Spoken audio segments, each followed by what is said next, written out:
Hello world, I'm Lionel Murphy. In this video, I'm going to show you how to configure an Intervlan routing using a multi-layer switch like a 3560 MLS. You can do that using that switch. So in my previous video, I show you how to configure an Intervlan routing using a router, and we call it a router on a stick. Okay, now one major problem with a router on a stick is that for VLANs that are on the same switch to be communicating, they need to send packet to the router, and the router will forward the packet to the next VLAN. Okay, but with this we have some drawbacks like low latency because of the routing lookup. The router would take more time to forward packet than the switch can do. So that is why we actually move to the switch and try to configure the internet VLAN routing. And to do so, we need to go through 3 steps. First of all, we use our multi-layer switch. We connect it to the different VLANs. I'm going to show you how to do all that.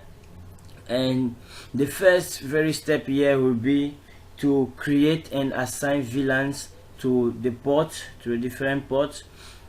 Our second step will be to configure a virtual interface on our multi-layer switch, and our third step will be to allow the routing protocol so that we can have communication going on between a VLAN 10 here and VLAN 20.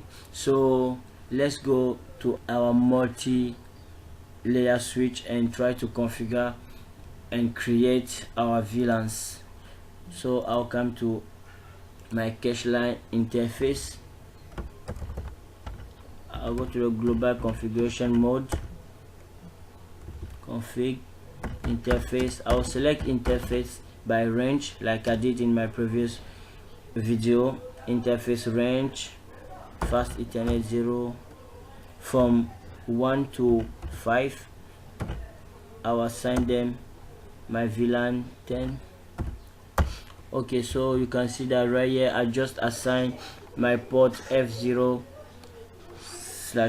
to F0/5, the VLAN 10. I'll do the same thing, and I'll assign the port 6 up to port 10 my second VLAN, which is the VLAN 20,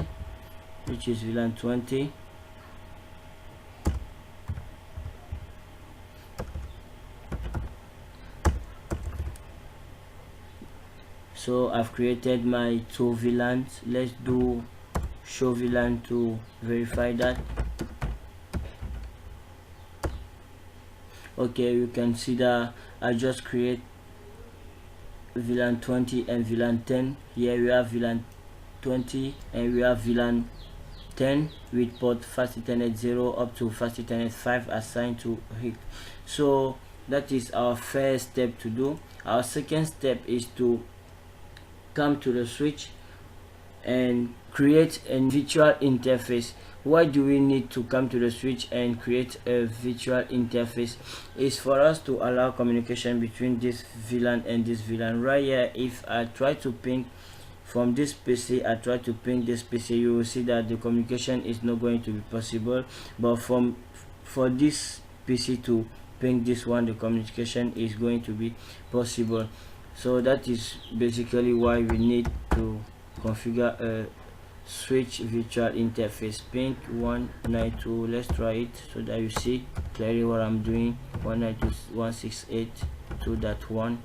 the communication is not going to take place because from this 1.1 PC we try to ping the 2.1, but let's try to ping the 1.2 PC. You see that the communication is going to have place. So let's wait a bit.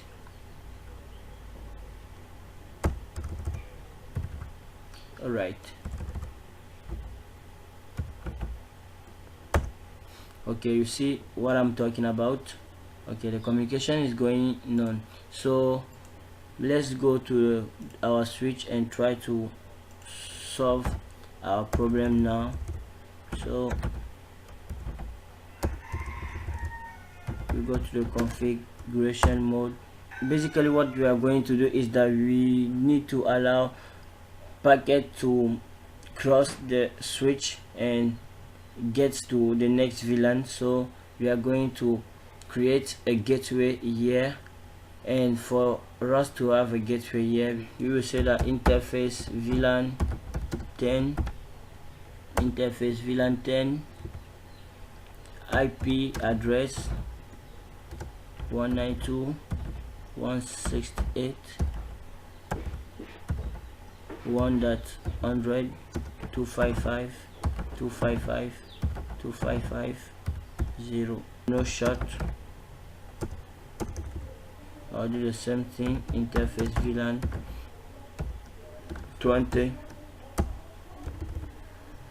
IP address 192.168.2.100 with a mask of 255.255.255.0.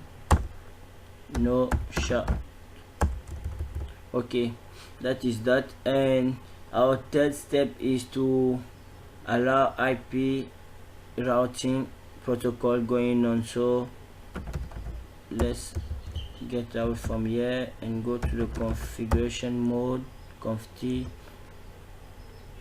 Then I'll just say IP routing. Do show IP route.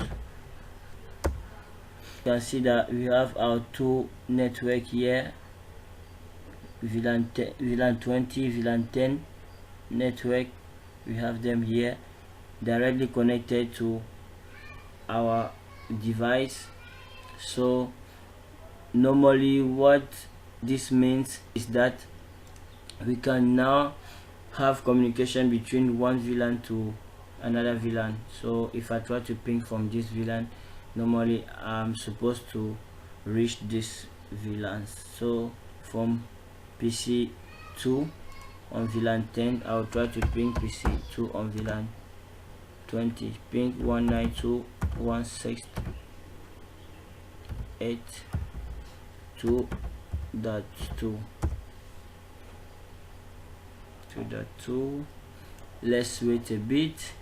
Request timeout. Okay, the communication is going on, as you can see in the output here on the command prompt. The communication is going on. So we can trace it and see how is our packet going through the internet as we are sending data 192.168.2.2. you see. Okay, you see that from my PC1 in the VLAN 10 here, if I try to ping the PC2 here, the data is going straight from my PC1 in the VLAN 10 straight to the gateway 100, and from the gateway is going to forward the packet to my second VLAN here, the host on my second VLAN here. So that is how we configure an inter VLAN routing using a multi-layer switch. Thank you for your time. I hope you enjoy my video. Text me on lionelmurphy@gmail.com.